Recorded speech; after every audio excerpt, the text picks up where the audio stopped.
Thank you for joining us today as our live guest. Thank you for having me. It's a pleasure being here. Well, it's our pleasure to have you.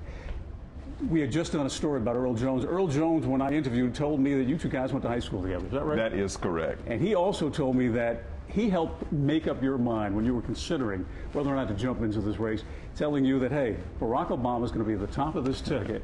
Perhaps you should get in and see if something couldn't happen. Tell us about your decision to get in this race.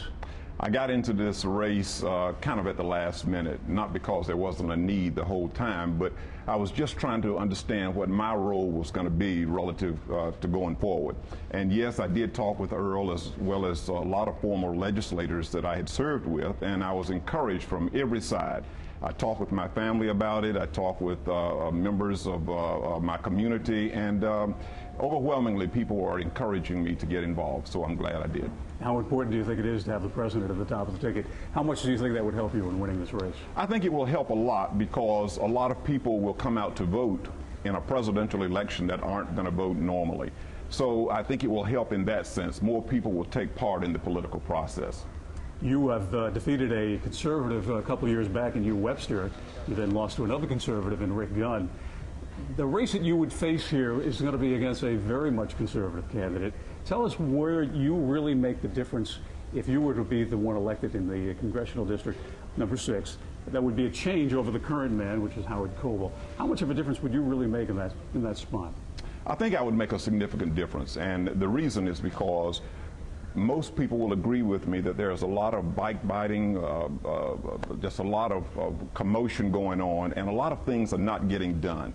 What we need to do is to focus on some of the issues and problems and not do a lot of the other stuff that's being carried out.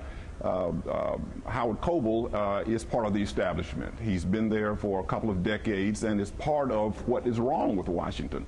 He has done a reasonably good job up until now, but we need to move forward and stop all of the bickering and the party pandering that has been going on for the last few years. Could you give us an idea exactly what would be the top of Tony Foriest's agenda? What would you want to tell the voters of this district? Well, the big thing that I want to say is we need to concentrate on jobs, we need to concentrate on the economy, and we need to get away from doing a lot of the social agenda changing that people are trying to come about with now.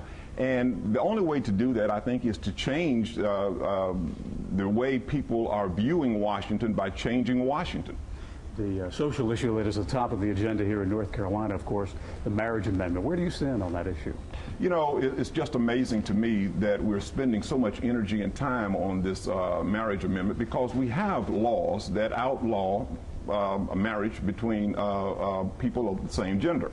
But the problem is that people have a social way of looking at things, and because they are not being effective in other areas, they want to force their social agenda on everybody throughout the state.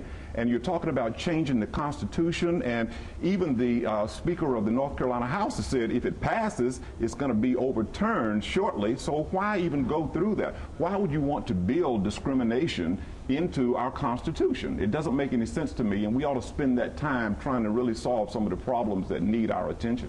Two of the candidates in this race, Billy Yao and Bill Flynn, described the president as being a socialist, even a Marxist. What is your answer to that? What do you say to the fact that That's exactly the kind of thing I'm talking about. I'll go one even better than that. One of the presidential candidates recently was saying that the biggest thing on his agenda is to make sure President Barack Obama is a one-term president. We've got all of these issues that are out here that are facing this state and this country, and they're acting like President Obama is who we need to fight. President Obama has taken over when we were in the worst economic recession since the Great Depression. He's done an admirable job. He hasn't done everything perfectly because he's walking on new ground. People didn't know what to do. But he's doing a credible job trying to get things working the way they should. And instead of helping him, all they're wanting to do is to tear him down and act like he's the biggest problem that we've got. And that is the wrong emphasis, I think. Before we let you go here, could you name one issue, perhaps, where you and the president are not on the same page? Well, considering the things that he has done bailing out the banks, I think he should have been a lot tougher on some of the chief executives who have taken a lot of money and put it into bonuses and that sort of thing. And I don't know that they foresaw that it was going to end up the way it has, and that's something that I would differ with him on.